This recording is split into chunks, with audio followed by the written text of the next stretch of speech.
The Super Bowl. There's no bigger game to win, and there's no bigger time for pre-game smack talk. Super Bowl pre-game smack talk is legendary, from Joe Namath's guarantee, Hollywood Henderson saying that Terry Bradshaw is so dumb he couldn't spell cat, the infamous Super Bowl 26 smack talk where Bills coordinator Chuck Dickerson mocked the Redskins' Hogs line and then got rolled over by it. Even Eli Manning got on the action, predicting that his team would hold the then undefeated Patriots under 17 points, very much offending Tom Brady at the time. So what if I told you one of the coldest incidents of Super Bowl pregame smack talk took place between the Dallas Cowboys and Pittsburgh Steelers, and you've probably never heard of it? Let's set the stage. January 28th, 1996, Sun Devil Stadium. For the third time in history, the Dallas Cowboys are facing the Pittsburgh Steelers in the Super Bowl. For the Cowboys, it's their third appearance in 4 years. For the Steelers, it's a huge comeback season after a devastating championship loss the year before to the Chargers. As the game's about to get going, the team introductions are at hand. The Dallas Cowboys are introduced first, and this happens.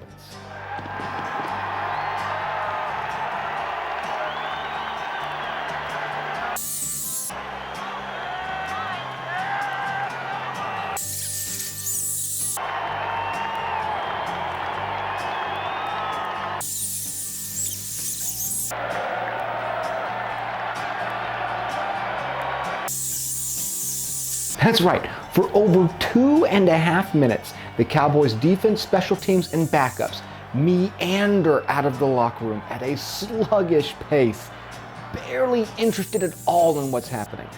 For reference point, they did in fact charge out of that tunnel in their 2 previous Super Bowl appearances. Every team does. It was a clear-cut message. We are going to set the pace today. And we are not that excited to be here. We belong here. This means nothing to us. We're barely even excited.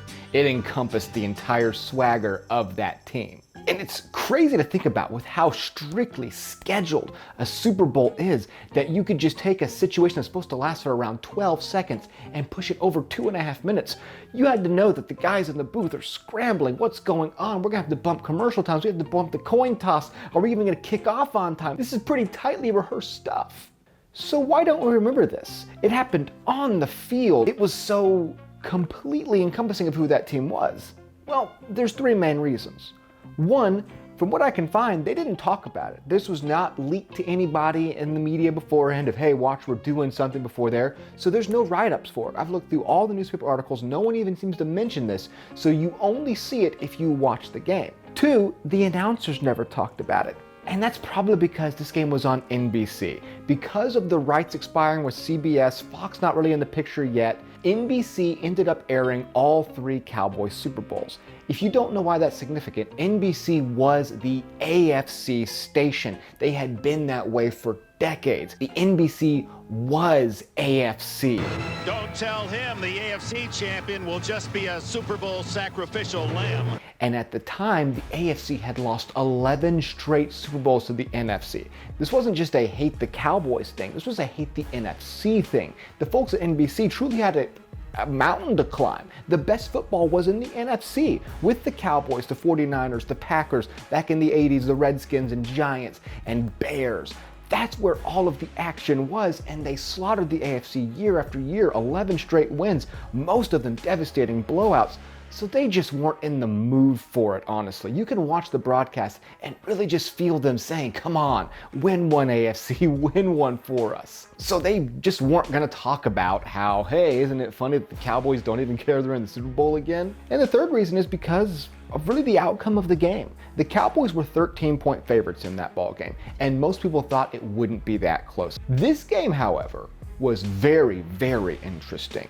Overmatched at every position, the Steelers had the ball with 4 minutes remaining, down by 3 points, ready to pull off a comeback before the infamous second Larry Brown interception thrown by Neil O'Donnell.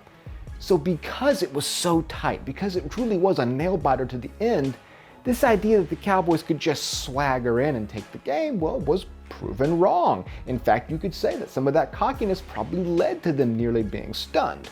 On the flip side, the Steelers still lost. Had they pulled off the upset, you better believe that moment of hubris, of swaggering into the Western City to claim your third championship only to be stunned by Neil O'Donnell and Bam Morris, yeah, that would live as egg on the Cowboys' face for eternity.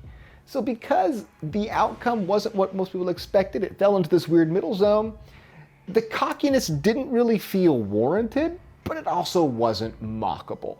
And that's why, unfortunately, this moment's kind of been lost to history. And it really is so beautifully cold to just be so dismissive of the Super Bowl. It feels like Norm Macdonald telling the moth joke, just wasting everybody's time because, hey, this is our time. We're in the spotlight now. And it was so quintessentially Dallas Cowboys, especially that 95 team with Dion and everything.